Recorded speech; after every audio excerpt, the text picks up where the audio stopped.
اعوذ باللہ من الشیطان الرجیم بسم اللہ الرحمن الرحیم مولا یصلی وسلم دائما ابدا علی حبیبک خیر الخلق کلہم یا رب بالمصطفیٰ بلغ مقاصدنا واغفر لنا ما مضى یا واسع الکرم۔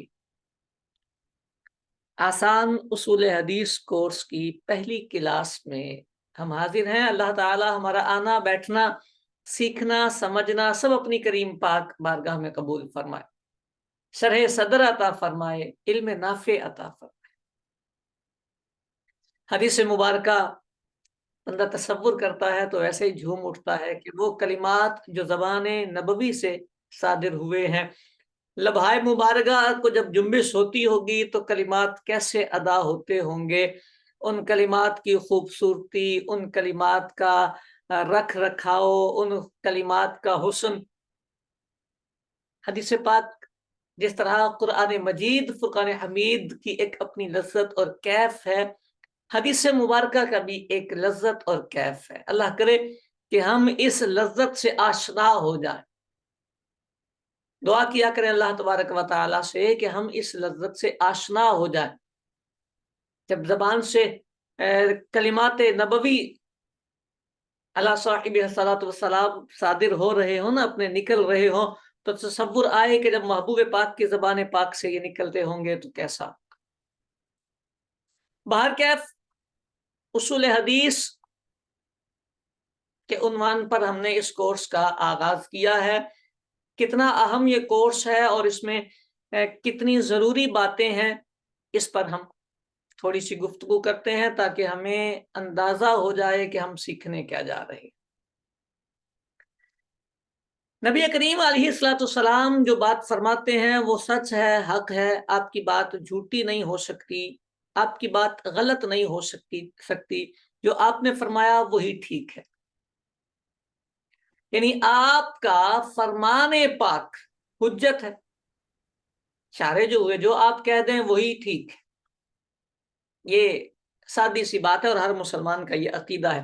جس طرح اللہ تبارک و تعالیٰ کے کلام پاک میں جھوٹ کا شائبہ بھی نہیں ہوتا، اسی طرح کلام نبوی میں بھی جھوٹ کا شائبہ نہیں ہوتا۔ اب ہم جو فن پڑھنا چاہ رہے ہیں، اس فن کا کیا کردار ہے؟ کردار یہ ہے کہ جب نبی کریم علیہ السلام کا فرمان پاک، جسے آپ حدیث مبارکہ کہتے ہیں، فرمان پاک کریم آقا علیہ السلام کی طرف منسوب شدہ ہمارے پاس آتا ہے، اب ہم نبی کریم کے زمانہ پاک سے 1400 سال دور آ چکے ہیں۔ ایسا نہیں ہوگا کہ نبی پاک ڈائریکٹلی ہم سے بات کریں۔ یہ تو خوش قسمتی صحابہ کی ہے کہ صحابہ سے نبی پاک ڈائریکٹ بات کیا کرتے۔ صحابہ وہ صحابہ جنہیں نبی کی دید ہوتی تھی، جن کی ہر شب قدر اور جن کی ہر صبح عید ہوتی تھی۔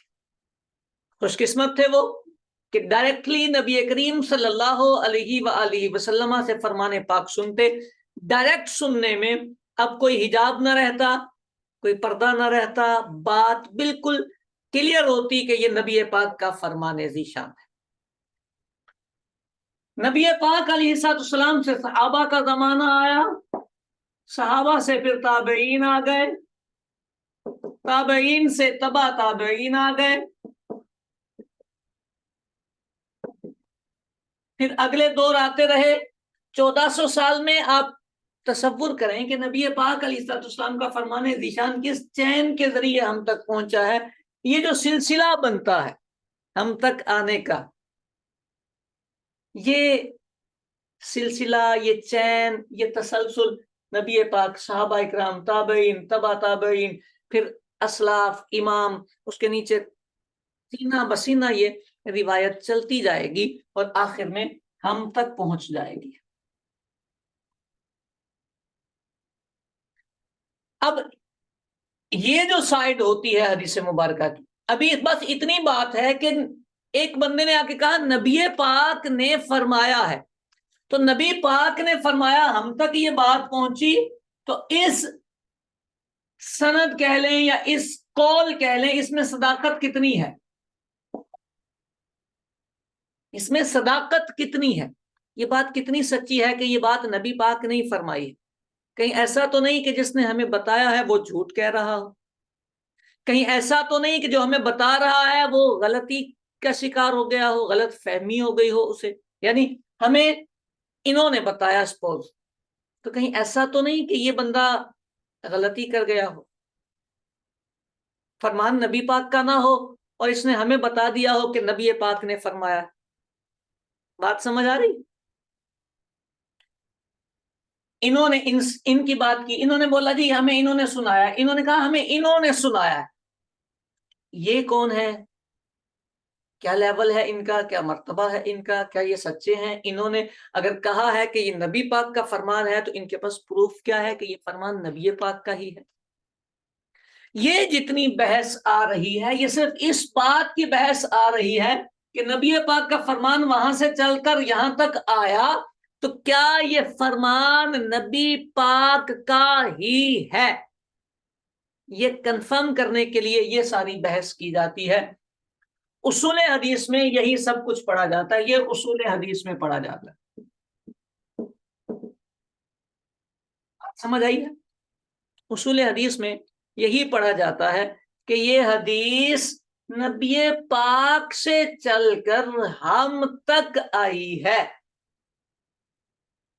درمیان میں کسی نے غلط بیانی تو نہیں کر دی, کسی نے مکسنگ تو نہیں کر دی, الفاظ تو آگے پیچھے نہیں کر دیے. بہت سارے عنوانات ہیں, وہ جب ہم تفصیل سے پڑھتے جائیں گے تو بہت ساری چیزیں حل ہو جائیں گی. اچھا, یہیں پر ایک اور چھوٹی سی بات میں آپ کو ایڈ کرتا چلوں. اصول حدیث میں ہم نے یہ سیکھنا ہے نا کہ نبی پاک کا فرمان ہم تک پہنچا ہے تو وہ فرمان نبی پاک کا ہے بھی کہ نہیں.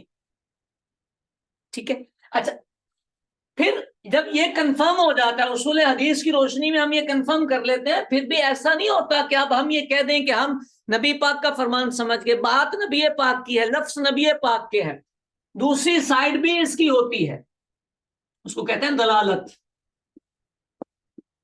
جو الفاظ ہیں نبی پاک کے, ان الفاظ کا معنی کیا ہے, مطلب کیا ہے, یہ پھر دوسری بحث آتی ہے.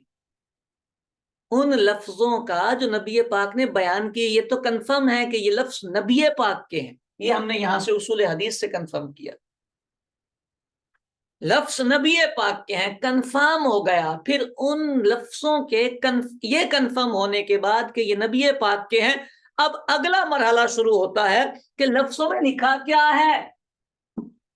یہ ایک اس سے بھی بڑا کام ہوتا ہے.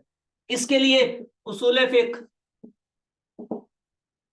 بلاغت, منطق اور دیگر علوم چاہیے ہوتے ہیں. یہ موٹے موٹے تو میں نے وہ آپ کو بتائے ہیں جو ہمیں سادے لفظوں میں یوں کہہ لیں درسیات میں پڑھایا جاتا ہے, یہ کنفرم کرنے کے لیے کہ نبی پاک کے لفظوں کا مطلب کیا ہے, یہ علوم آنے چاہیے.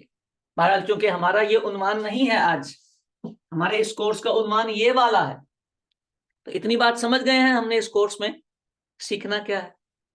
بس ہم نے پورا زور اس بات پہ لگانا ہے کہ یہ کنفرم ہو جائے کہ یہ بات نبی پاک کی ہے یا نہیں.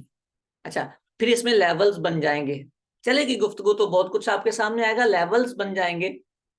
کچھ چیزیں 100% کلیئر ہو جائیں گی کہ یہ نبی پاک کی بات ہے پکی, کچھ میں 90% تک چانسز آ جائیں گے کہ نبی پاک کی ہے, 10% رہ جائے گا کہ یار نہیں, کوئی ممکن ہے کہ یہاں کچھ خطا ہوئی.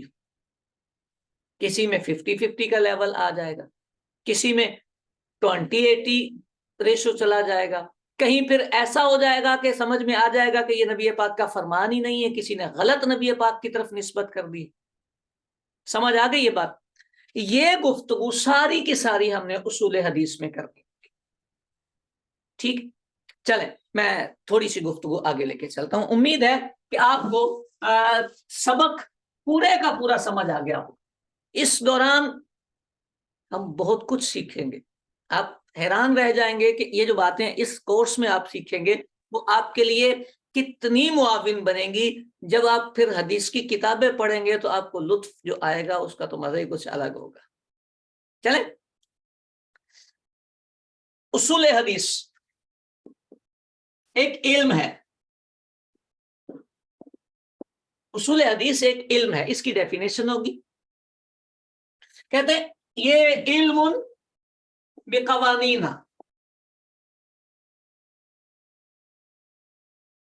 یعرف بها احوال المتن،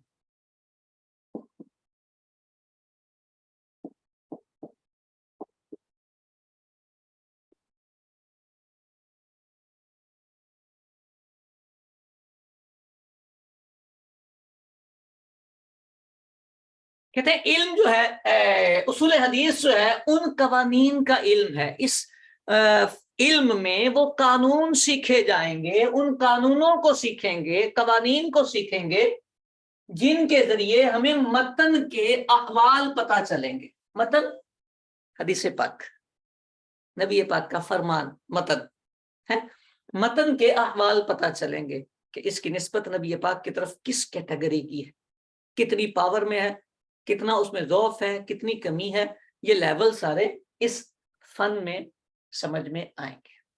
بات سمجھ آ گئی ہے؟ متن بھی سمجھ آ گیا، متن کہتے ہیں حدیث مبارکہ کو، صحیح؟ نبی پاک کا فرمان متن کہلاتا ہے۔ تو متن کے احوال جن قوانین سے سمجھ میں آئیں گے، ان قوانین کو سیکھنا یہ اصول حدیث کہلاتا ہے۔ سمجھ آ گئی بات؟ اچھا، یہ تو ہوگی اس کی ڈیفینیشن۔ ایک اور چیز کتابوں میں ذکر کی جاتی ہے، اسے کہتے ہیں موضوع۔ موضوع پتہ ہے کیا ہوتا ہے؟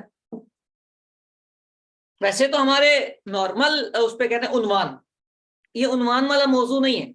آپ کا موضوع بحث کیا ہے، بحث کا موضوع کیا ہے، آپ کا عنوان کیا، ٹاپک کیا ہے، یہ جو لفظ اس مقام پہ لکھا جاتا ہے جہاں ڈیفینیشن کے بعد اس علم کا موضوع بتایا جا رہا ہوتا ہے، تو موضوع کا مطلب یہ ہوتا ہے وہ شے،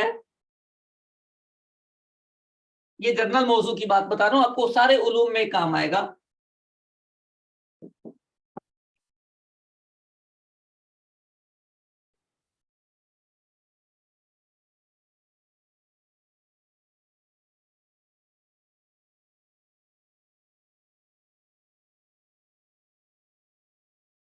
وہ چیز جس کے عوارض کے بارے میں بحث کی جائے گی، جس کے عوارض کے بارے میں بحث کی جائے گی، اس کو موضوع کہتے ہیں، کسی بھی علم کا موضوع۔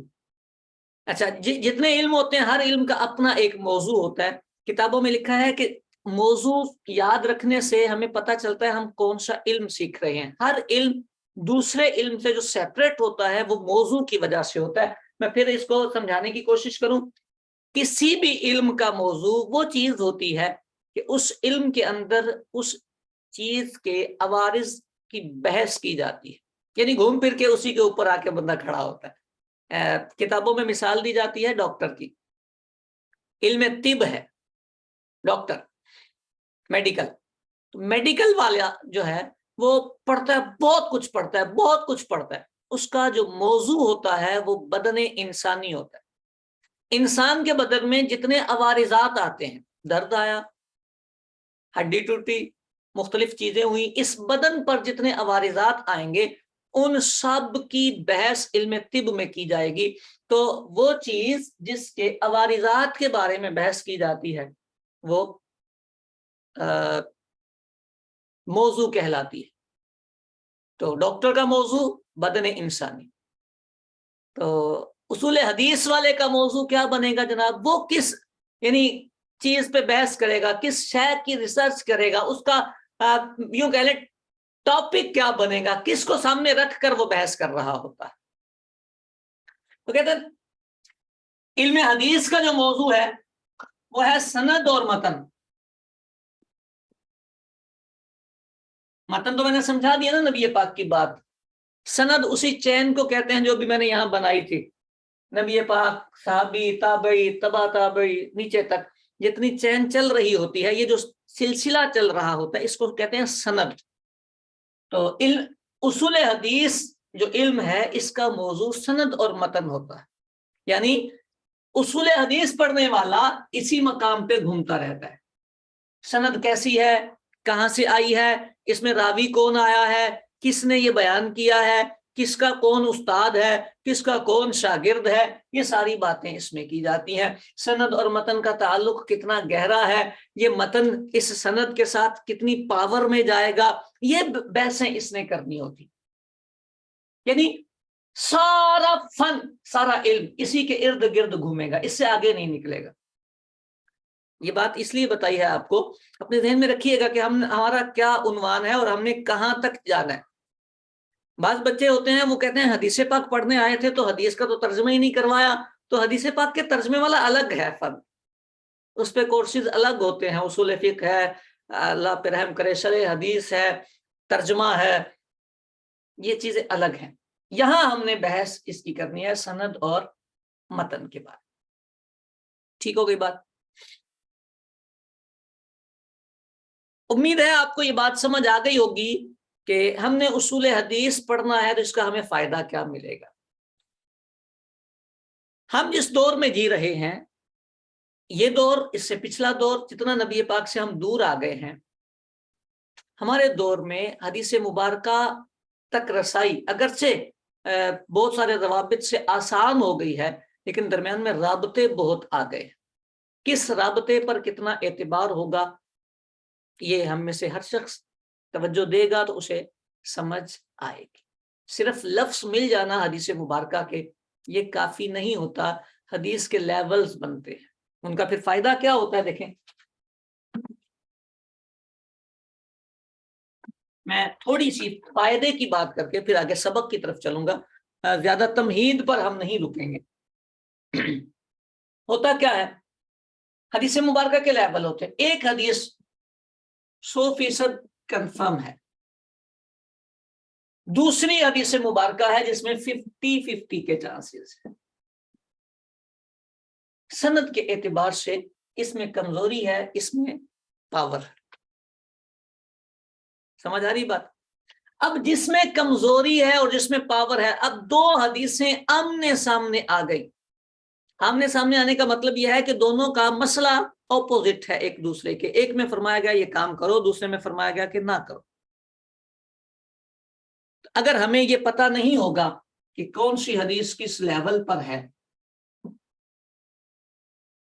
پھر ہم اس تضاد میں، اپوزٹ میں فیصلہ نہیں کر سکیں گے کہ کس حدیث پر عمل کیا جائے، حالانکہ بالکل واضح چیز، سمجھ آ رہی، اس پہ عمل کیا جائے گا، اس کو چھوڑ دیا جائے گا، اس کو چھوڑ دیا جائے گا، یہ بالکل واضح بات ہے۔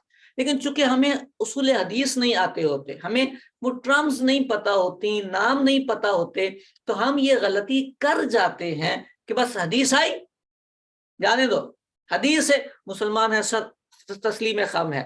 اب نہیں دیکھا کہ اس کا نقصان کیا ہوگا، یہ حدیث قابل عمل نہیں تھی، اس کو محدثین نے چھوڑ دیا تھا، اس کے مقابلے میں دوسری حدیث موجود تھی، اس پر عمل کیا جانا تھا۔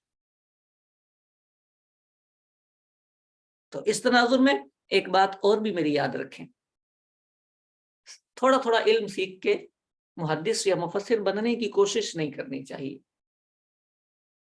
فتنوں کا دور ہے، یہ بہت بڑا فن ہے، بہت بڑا فن، اس میں بہت سارا کام ہو چکا ہے، بڑی بڑی کتابیں اس میں لکھی جا چکی ہیں۔ یوں کہہ لیں نا کہ کتنی حدیثیں ہیں، لاکھوں حدیثیں، لاکھوں حدیثیں میں کم از کم، مطلب یوں کہہ لیں راویوں کی اگر تعداد ہم کاؤنٹنگ کرنا چاہیں تو شاید گنتی سے باہر نکل جائے، کیونکہ کسی میں 4، کسی میں 5، کسی میں 3، چین کا سلسلہ چل رہا ہوتا ہے۔ اب 4-4، 5-5 بندوں کی جو لائن چلے گی، سند چلے گی، ان بندوں کے پورے پورے احوال سے باخبر ہونا ضروری ہے۔ اب احوال سے باخبر ہونا ضروری ہے، کون سیکھے اتنا؟ تو لوگ کیا کرتے ہیں، حدیث نقل کی، کہیں سے بھی گوگل کی اور محدث بننے کی کوشش کر لی۔ بخاری شریف کی حدیثوں کے صحیح حدیثیں، ان کے بھی لیولز بنتے ہیں، ہر حدیث ایک لیول کی نہیں ہے، ان کے درجات بنتے ہیں۔ بخاری کی حدیثوں کے جب ان کے درجات بنتے ہیں تو کس حدیث پر کیسے عمل کرنا ہے، یہ ایک بڑا کام ہوتا ہے، اصول حدیث کے بغیر آپ اس میں قدم نہیں رکھ سکتے۔ تو ابھی تو ہماری ابتدا ہے نا، اللہ کرے کہ زندگی وفا کرے اور اس سے آگے بھی ہم چلتے چلے جائیں۔ اس ابتدا میں اللہ نے چاہا تو اتنی سی ہم وسعت پیدا کر دیں گے کہ آپ اس فن سے آگاہ ہو جائیں گے، پھر گہرائی کے لیے پھر دوبارہ ملتے جلتے رہیں گے۔ چلتے ہیں ہم آگے سبق کی طرف۔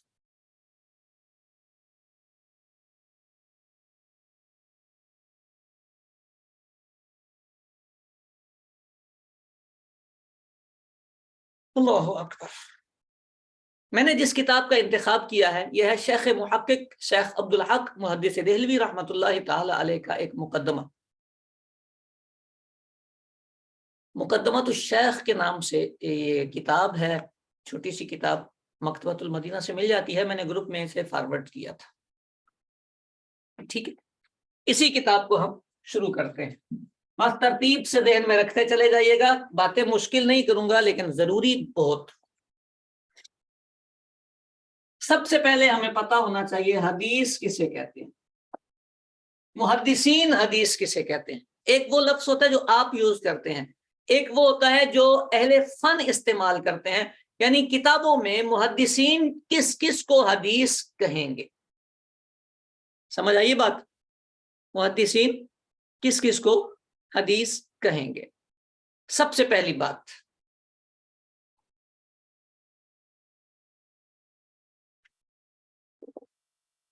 نبی پاک علیہ السلام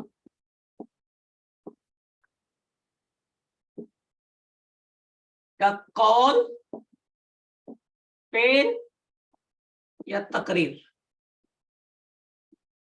نبی پاک علیہ السلام کا قول، فعل یا تقریر یہ حدیث کہلاتا ہے۔ قول، نبی پاک نے فرمایا، قال النبی صلی اللہ علیہ وسلم الحیاء من الایمان، قول ہو گیا، نبی پاک نے فرمایا الحیاء من الایمان، ہیں جی، سمجھ آ رہی بات؟ تو یہ قول ہے نبی پاک کا، بات نبی پاک کی۔ فعل، نبی پاک نے فرمایا نہیں کچھ، نبی پاک نے عمل کیا اور صحابہ نے اس عمل کو کوٹ کیا۔ انہ قاء فلم یتوضا، نبی کریم علیہ السلام نے قے فرمائی اور وضو نہیں کیا، یہ نبی پاک کہہ نہیں رہے، نبی پاک عمل کر رہے ہیں، یہ فعل ہے۔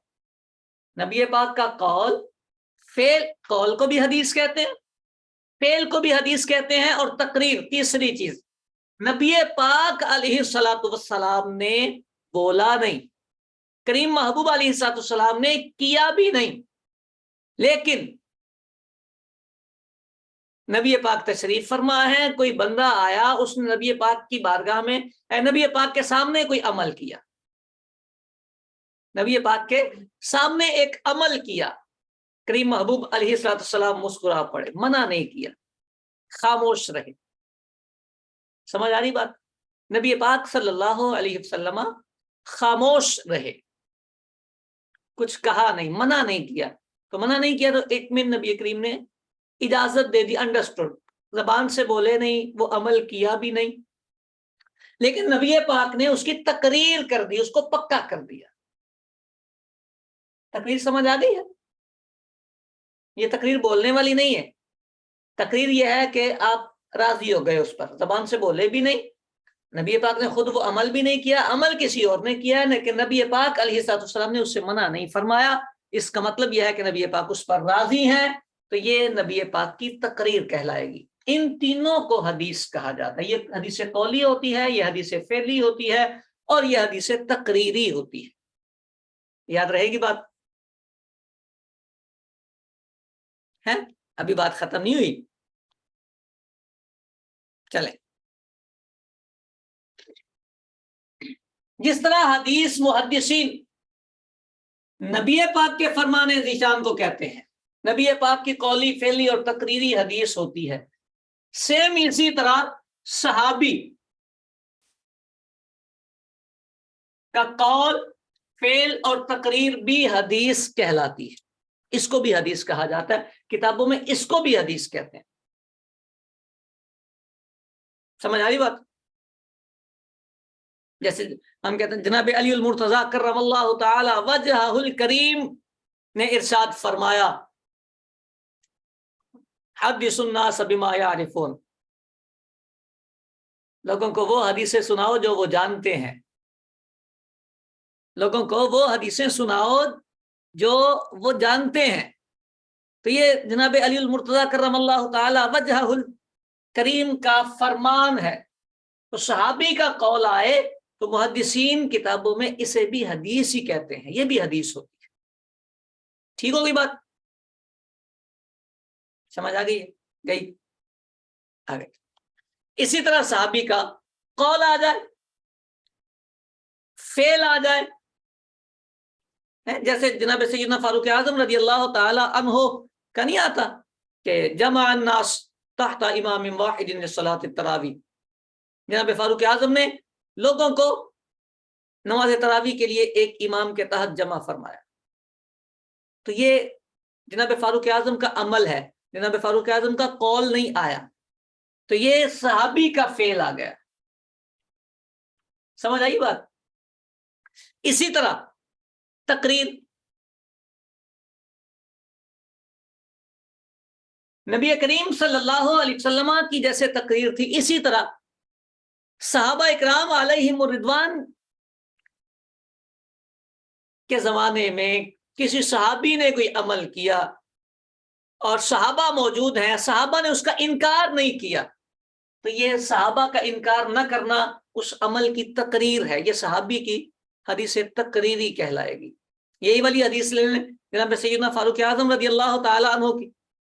اب جناب فاروق اعظم رضی اللہ تعالی عنہ نے تراویح کی جماعت قائم کروا دی، پہلے نہیں تھی، صحابہ موجود ہیں، سارے خاموش، یہ سب نے خاموش ہاں کر دی۔ سمجھ آئیے؟ یہ تقریر ہوئی صحابہ کی، صحابہ نے اس کی تقریر کر دی۔ بات سمجھ آئی؟ نبی پاک کی حدیث قولی، فعلی، تقریری، صحابی کی حدیث قولی، فعلی، تقریری، تینوں طرح ہوگی۔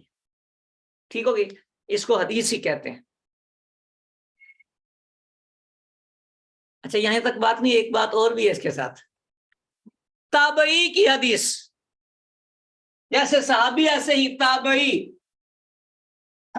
ان کا قول، ان کا فعل اور ان کی تقریر، یہ بھی حدیث کہلاتی ہے، یہ بھی حدیث، اس کو بھی حدیث کہتے ہیں۔ اب یہاں اگر آپ توجہ کریں گے تو بہت ساری چیزیں آپ کو سمجھ آئیں گی، بہت ساری چیزیں سمجھ آئیں گی۔ اب آپ مجھے یہ بتائیں، کتابوں میں ایک چیز کو حدیث لکھا ہو، وہ تابعی کا قول بھی ہو سکتا ہے، صحابی کا قول بھی ہو سکتا ہے، نبی پاک کا قول بھی ہو سکتا ہے۔ سمجھ آ رہی بات؟ اب لفظ لکھا حدیث ہی ہوگا، لیکن ذمہ داری پڑھنے والے کی بنے گی کہ وہ اس کیٹیگری کا تعین کرے کہ یہ حدیث تابعی والی ہے، صحابی والی ہے، نبی پاک صلی اللہ علیہ وسلم والی، کس کیٹیگری کی حدیث ہے۔ صرف لفظ حدیث سے بات نہیں بنے گی۔ آپ بھی سمجھتے ہیں ایک طرف نبی پاک کا فرمان ہو، ایک طرف صحابی کا فرمان آ جائے، تو اگر دونوں اپوزٹ آئیں گے تو صحابی کا فرمان چھوٹ جائے گا، نبی پاک کے فرمان پہ عمل کیا جائے گا، نبی پاک کا مقام بلند ہے۔ انڈرسٹوڈ بات ہے نا؟ لیکن اگر کسی کو پتہ ہی نہ چلے اور وہ کہ حدیث لکھا ہے، دیکھیں اس کو علامہ صاحب نے حدیث لکھا ہے، فلاں امام نے اس کو حدیث لکھا ہے، او بھائی، محدثین حدیث ان تینوں جگہ پر بولتے ہیں۔ بات سمجھ آئیے آپ کو؟ جب تین مقام پہ حدیث بولتے ہیں تو اب فیصلے کرنے میں جلد بازی نہیں کریں گے، آپ تعین کریں گے کہ یہ کس کی بات ہے، صحابی کی، تابعی کی، یا نبی کریم صلی اللہ علیہ وآلہ وسلم کی۔ ٹھیک ہو گئی بات؟ چلیں اسی کے ساتھ ہم تھوڑی سی بات کو اور ایڈ کرتے ہیں، امید ہے آپ کے لیے یہ دلچسپ ہوگا۔ یہ جو نبی پاک علیہ السلام والی حدیث ہوتی ہے، یہ جو نبی پاک علیہ السلام والی حدیث ہوتی ہے، حدیث تو تینوں کو ہی کہہ دیتے ہیں، لیکن اس کے ساتھ لفظ استعمال کر دیتے ہیں مرفوع۔ مرفوع حدیث ہے یہ، نبی پاک کا فرمان نبی پاک کا فعل، نبی پاک کی تقریر، یہ مرفوع حدیث ہوتی ہے. یاد رکھنے کی بات ہے. سمجھ آئی بات؟ جو نبی پاک والی حدیث ہے اس کو مرفوع کہہ دیتے ہیں. تو کبھی کتابوں میں لکھا ہوتا ہے مرفوعاً، یہ حدیث مرفوع ہے، اس کا مطلب ہوتا ہے نبی پاک کی ہے. رفعاً تو یہ نبی پاک کی حدیث ہے، یہ یاد رکھنے کی بات ہوتی ہے. اس لفظ کو ذہن میں رکھیے گا، مرفوعاً، رفعاً. ٹھیک ہو گئی بات؟ یہ جو صحابی والی حدیث ہوتی ہے اس کو کہتے ہیں موقوف. کہہ دیتے ہیں یہ حدیث موقوف ہے. تو موقوف کا مطلب یہ نہیں ہوتا کہ رکی ہوئی ہے. موقوف کا مطلب ہوتا ہے یہ صحابی کی حدیث ہے، صحابی کا قول، صحابی کا فعل، صحابی کی تقریر. سمجھ آ رہی؟ موقوفاً کرر ابن عباس عن ابن عباس موقوفاً، موقوف علی ابن عباس. موقوف کا لفظ استعمال کرتے ہیں اور یہ وضاحت ہو رہی ہوتی ہے محدثین کی طرف سے کہ بھائی جان ہم نے موقوف کا لفظ استعمال کر کے آپ کو بتایا ہے کہ یہ والی حدیث نبی پاک تک نہیں جائے گی، صحابی پہ رکے گی. سمجھ آ گئی بات؟ تیسرا، تابعی کا جو حدیث ہوتی ہے اس کو مقطوع کہتے ہیں. اس کو مقطوع کہتے ہیں. تو جب ساتھ مقطوع کا لفظ استعمال ہو تو وہاں یہ سمجھ جانا چاہیے کہ یہ تابعی کی حدیث. ٹھیک ہو گئی بات؟ لیکن ہر جگہ مرفوع، موقوف اور مقطوع ساتھ لکھا ہو یہ ضروری نہیں ہے. لکھا ہو تو سمجھے آسانی ہو گئی، وضاحت ہو گئی. لیکن اگر نہیں لکھا ذمہ داری بنے گی. پھر وہاں پڑھنے والے کی، قاری کی ذمہ داری بنے گی کہ وہ حدیث مبارکہ کا تعین کرے، غور و فکر کرے. ابھی ہم آگے جا کے اس کی کچھ وضاحت کریں گے.